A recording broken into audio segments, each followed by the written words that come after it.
Assalamualaikum warahmatullahi wabarakatuh. Saya Muhammad Hafizuddin bin Aminuddin, A171678, kewajipan dan keperluan dakwah menurut perspektif Al-Quran dan Sunnah. Pengenalan.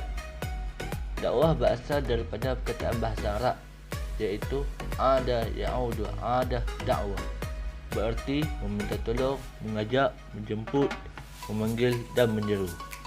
Definisi dakwah secara umum: ilmu pengetahuan yang berisi cara-cara dan tuntutan bagaimana seharusnya menarik perhatian manusia supaya menganut, menyetujui dan melaksanakan suatu ideologi. Istilah dakwah pula mengajak manusia dengan cara bijaksana kepada jalan yang benar sesuai dengan perintah Allah. Dakwah adalah tugas asasi bagi setiap umat Islam untuk menyeru, mengajak, menyampaikan dan memperkenalkan kepada manusia ajaran Islam. Boleh didefinisikan sebagai gerakan berterusan mengajak manusia ke jalan Allah agar mereka mendapat kebahagiaan dan keselamatan di dunia dan di akhirat. Penting menyampaikan dakwah dengan tata cara dan adab susila yang terbaik sebagaimana yang diajarkan oleh Nabi SAW. Dakwah kepada masyarakat perlu dilakukan secara berhikmah. Menurut Dr. Abdul Karim Zaidan, tanggungjawab berdakwah adalah tanggungjawab umat Islam untuk menyampaikan dakwah kepada umat manusia. Kewajipan ini tidak terkecuali sama ada dari golongan ulama bahkan golongan awam. Walau bagaimanapun, ketentuan untuk membuat huraian tentang isi dakwah segala hukum yang berkaitan dengannya telah terletak di bahu para ulama. Dalil kewajipan berdakwah.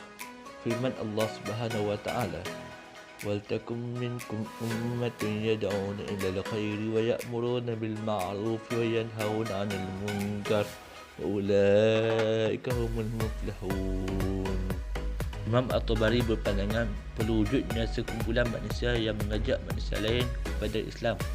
Ibnu Katsir pula menjelaskan hendaklah ada di kalangan umat Islam satu golongan yang berusaha dalam menunaikan tugas dakwah, sekaligus ia merupakan kewajipan atas setiap pribadi umat. Al-Qurtubi menyuruh kepada ma'ruf, mencegah kepada kemungkaran dengan menggunakan kekuasaan mesti dilakukan untuk memerintah dengan lidah oleh para ulama. Dalil hadis tentang kewajipan berdakwah. Man ra'a minkum munkaran falyughayyir bi yadihi fa in lam yastati' fa bi lisanihi fa in lam yastati' fa bi qalbihi wa zalika adhaful iman. Kaedah dalam berdakwah. Menyampaikan dakwah kepada masyarakat itu perlulah dilakukan secara berhikmah, memberi nasihat yang baik, berbalah dengan baik. Andai berlaku perdebatan, maka berhujahlah dengan isi-isi yang baik serta diselami dengan adab sopan, kerana akhlak yang baik itu menjadi cerminan kepada wajah Islam yang sebenar. Allah Subhanahu wa taala berfirman, "Ud'u ila sabili rabbika bil hikmah wal mau'izatil hasanah wajadilhum billati hiya ahsan." Menyampaikan dakwah adalah kewajipan bagi setiap muslim yang berakal. Kewajipan tersebut dibahagikan kepada dua, iaitu wajib aini dan wajib kifai. Wajib aini ialah seseorang itu mendapati dirinya sahaja yang beragama Islam, maka pada waktu itu kewajipan berdakwah jatuh kepadanya. Manakala wajib kifai pula, sekiranya telah ada golongan umat Islam yang melakukan tugas dakwah, maka gugurlah kewajipan itu kepada golongan yang lain. Keperluan berdakwah adalah suatu perkara yang amat penting dalam kehidupan manusia. Dalam konteks Islam, berdakwah adalah kewajipan bagi setiap orang Muslim yang berakal dan baligh. Dalam dunia dakwah, penyebaran agama Islam, manusia dianggap sebagai medium atau bekas untuk disampaikan ajaran Islam yang sempurna.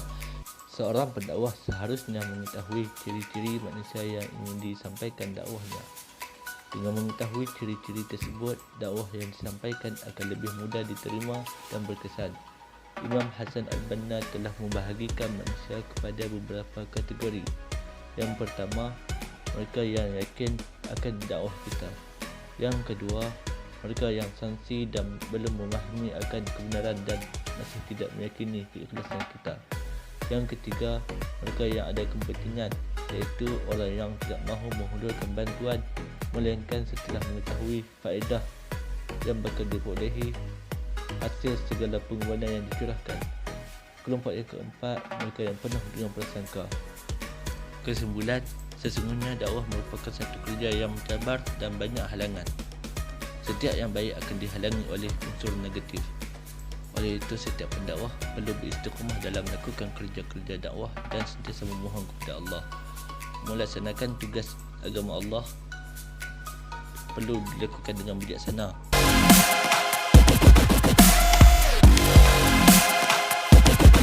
Pengenalan.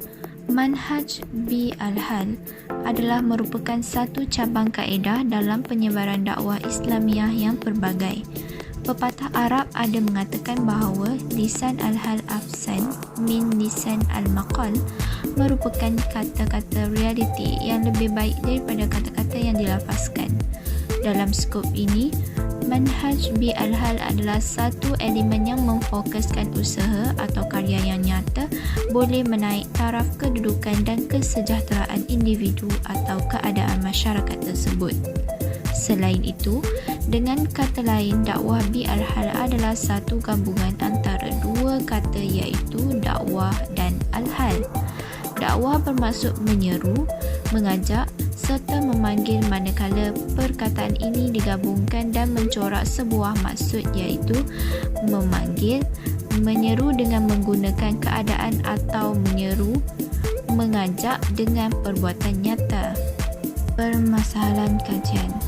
Para pendakwah memerlukan kemahiran dalam teknik penyampaian dakwah kepada golongan mu'allaf di samping mematuhi setiap peraturan berdisiplin dan mempunyai strategi yang mantap. Permasalahan yang timbul dalam misi ini ialah apabila segelintir daripada golongan mu'allaf ini akan ada percanggahan dan perbalahan antara bangsa dan kaum sehingga menyebabkan berlaku perselisihan pandangan dalam kehidupan seharian. Dakwah B Al-Hal. Di Malaysia, pendekatan dakwah B Al-Hal dilaksanakan dalam beberapa amalan sama ada dikemukakan oleh orang Islam atau bukan Islam. Dakwah B Al-Hal ini merujuk kepada tiga aspek yang popular iaitu dari segi aspek akhlak, khidmat dan prasarana. Pembangunan pendidikan. Pembangunan mu'allaf dari segi pendidikan menjadi faktor supaya dapat meneruskan dakwah Islamiah dengan lebih efektif. Membantu golongan ini untuk memahami cara hidup Islam yang telah ditentukan oleh Allah.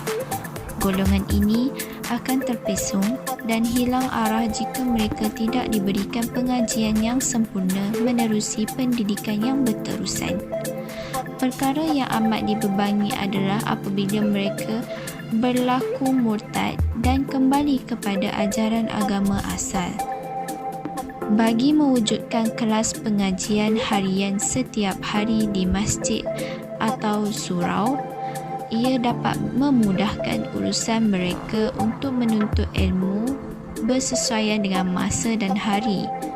Subjek yang boleh diajarkan ialah akidah, tauhid, akhlak, fiqh, Al-Quran dan sirah. Asas pembelajaran ini dapat menerapkan cara kehidupan Islam yang sebenar. Akhlak. Membentuk akhlak pendakwah terlebih dahulu, kemudiannya barulah disusuli dengan penyampaian dakwah kepada sasaran dakwah sebagai langkah agar lebih berkesan.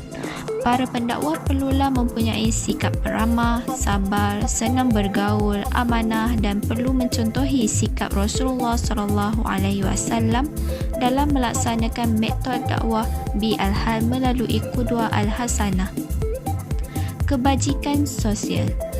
Perkim berfungsi untuk memberikan bantuan kepada masyarakat Islam terutamanya bagi mereka yang baru memeluk Islam. Memberi bantuan kecemasan, menganjurkan program bantuan prihatin bagi anak-anak mu'allaf yang memerlukan bantuan persekolahan dan juga program ziarah hospital dan beramah mesra. Simpulannya, dakwah B Al-Hal adalah satu bentuk dakwah yang berperanan dalam membentuk pembangunan dan perkembangan masyarakat Islam dari segi aspek akhlak, khidmat dan prasarana melalui usaha dan gerak kerja yang sepakat dan pendekatan dakwah yang meresap terus ke dalam diri masyarakat. Selain itu, Kaedah ini dapat mengangkat martabat dan menjamin kesejahteraan hidup kelompok masyarakat di samping melahirkan modal insan yang berguna untuk agama, bangsa dan negara yang berpaksikan ajaran agama Islam. Pendedahan aspek utama dalam manhaj bi al-hal kepada golongan mu'allaf melalui pembangunan pendidikan, ekonomi dan kebajikan sosial telah memberi impak yang positif dan dakwah dapat dicapai secara terus ke dalam hati mereka dengan izin Allah Subhanahu wa taala.